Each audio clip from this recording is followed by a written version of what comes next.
নিবে না, কি বলছে? পুলিশ বলছে আমরা এটা দেখতেছি, ওটা তুমি একটা সুষ্ঠু বিচার পাবা। আমার শারীরিক অবস্থা খুবই খারাপ, যে আজকে ডাক্তার বলছে আমাকে একটা উন্নত চিকিৎসা নেওয়ার জন্য। এভাবে নর্মাল চিকিৎসা হবে না, বলছে একটু উন্নত চিকিৎসা। বাসায় যদি আমি গুপ্তচর হয়ে অভিযোগ চালাই, মানে যাই, তাহলে তো এজেন্সি আমাকে ওনার বাসায় পাঠায় নাই। আর ওনার বাসায় যদি আমি গুপ্তচর হয়ে যাই, ওনার ম্যানেজারকে বলছি আমি যে আমি চলে যাব, আমি থাকবো না। আমাকে বলে নিছে যে শুধু বাচ্চার কাজ করার জন্য। উনি আমাকে বাচ্চার কাজ করানোর পরেও আবার রান্না বান্না করে, রাতে 2টা 3টা নাই রান্না করতে হয়, ডিমবাজি করতে হয়, সজাগ থাকতে হয়, অনেক কাজ করতে হয়। যখন এগুলো করতে হয়, আমি ওনার ম্যানেজারকে বলছি, এভাবে বলছি যে ভাইয়া এখন যদি আমাকে বলেন যে এখন চলে যাও তুমি, তাহলে আমি এখনই চলে যাব। আর যদি আপনাদের সুবিধার্থে একজন লুক এনে আমাকে বের করে দিবেন, তাহলে একজন লুক এনে আমাকে বের করে দেন। তখন ওনার ম্যানেজার কি বলছে জানেন? বলছে কি যে আমি এসব কিছু জানি না, সব তোমার এজেন্সি কাদেরের সাথে কথা বলো। কাদের বলছে যে ওনার সাথে বলার জন্য 2 জন ধাক্কাধাক্কি করছে। এইগুলো আমার প্রমাণ আছে, আমি মেসেজ দিচ্ছি, যে আমার মেসেজ ডিলিট হয় না, আমার কাছে আছে।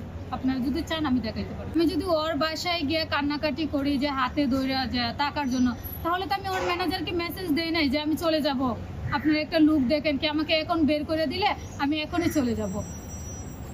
এটা তো ওর আগের ঘটনা, এইগুলো তো ডকুমেন্টস আমার সাথে আছে, মানে মেসেজ দিচ্ছে যে এইগুলো যদি আপনারা মেসেজ দেখতে চান তাহলে আমি যদি প্রতিবন্ধী হই, হ্যাঁ, আমার হাত পা থাকতে, ও তো চশমা ছাড়া চোখে দেখে না, তাহলে ও হচ্ছে আরো বড় প্রতিবন্ধী। ও যে আমাকে প্রতিবন্ধী মানে করতেছে, ও আমি কোন দিক থেকে প্রতিবন্ধী?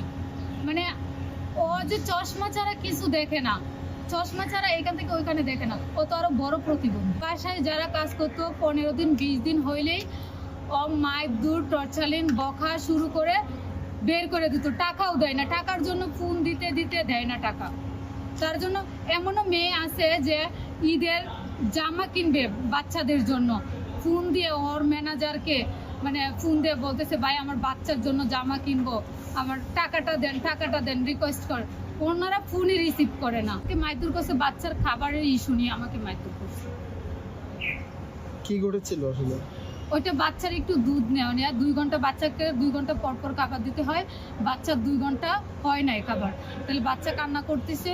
আমি বাজারে লিস্ট করতেছি, যে বাচ্চা রাখা রাখে আমাকে অন্য কাজ করতে হয়, তখন আমি বাজারে লিস্ট করতেছি। ওই লিস্ট করার পরে মানে উনি বলছে যে ওনার যে সৌরভ নামে একটা ছেলে আছে, উনি এসে বলছে যে দেওয়ার জন্য আর কি, যে খাবার দেওয়ার জন্য, সলিড খাবার দেওয়ার জন্য। তখন আমি বললাম ভাইয়া সলিড খাবারটা 2 ঘন্টা পর পর দেওয়া হয়।